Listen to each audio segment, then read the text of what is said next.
ต้องหลั่งน้ำเหงื่อมีบางเทื่อก็ต้องหลั่งน้ำตาจำเป็นมาชีวิตเป็นเดิมพันสิ่งสำคัญนั่นคือมิตรไมตรีอยากให้เรามีศักดิ์ศรีสูงเด่นอยากให้เราเป็นสัมเพียรสมใจจึงสู้ด้วยใจมานักอดทน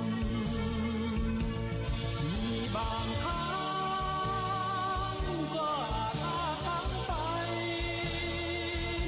ก็อย่าเสียใจสู้อย่างนักกีฬาบทเรียนได้มานั่นคือความหวังอนาคตยัง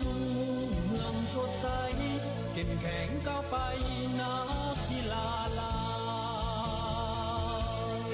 ลาลาลาลาลาลาลาลา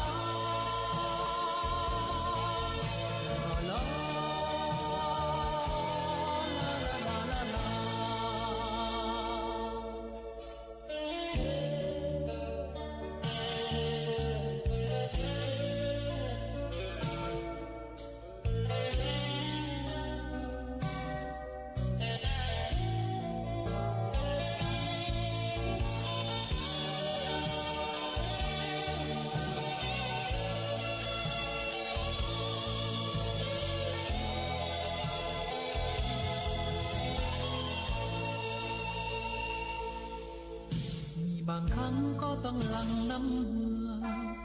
มีบางเทื่อก็ต้องหลั่งน้ำตาจำเป็นมาชีวิตเป็นเดิมพันสิ่งสำคัญนั่นคือมิตรไมตรีอยากให้เรามี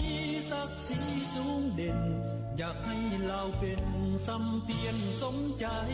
จึงสู้ด้วยใจมานักอดทน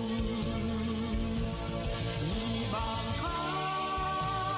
งก็อาจพังไปก็อย่าเสียใจสู้อย่างนักกีฬาบทเรียนได้มานั่นคือความหวังอนาคตยัง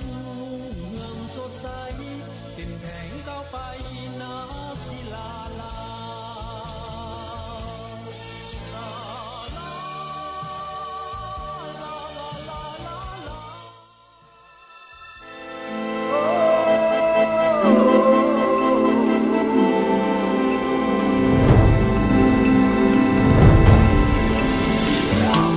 เว้นส่องแสงกี่ขอบฟ้าทุกสิ่งนาต้อนรับวันใหม่ทุกชีวิตก็พร้อมก้าวไปด้วยพลังแห่งศรัทธามุ่งหมายยิ่งใหญ่ดังคุณเขากีฬาลาวต้องร่วมกันฟันฝ่าหลายหมื่นล้านส่งหัวใจให้แห่งมาเพื่อเป็นเจ้าภาพซีเกมเตรียมพร้อมเตรียมใจให้พร้อมเดินหน้าลุยไปพร้อมกันร่วมใจกันจับมือประสานวันนี้เป็นวันของเราจะอยากเพียงใดเฮาสู้บ่เคยหวั่นจับมือประสานเพื่อก้าวไปสู่ฝันร่วมเป็นพลังเดินหน้าไปพร้อมกันหมื่นล้านหัวใจส่งให้ลาวก้าวเป็นหนึ่งจะอยากเพียงใดเฮาสู้บ่เคยหวั่นจับมือประสานเพื่อก้าวไปสู่ฝันจะได้หรือเสียบ่ถือเป็นสำคัญกีฬามุ่งมั่นหัวใจเราเป็นหนึ่งและวันนี้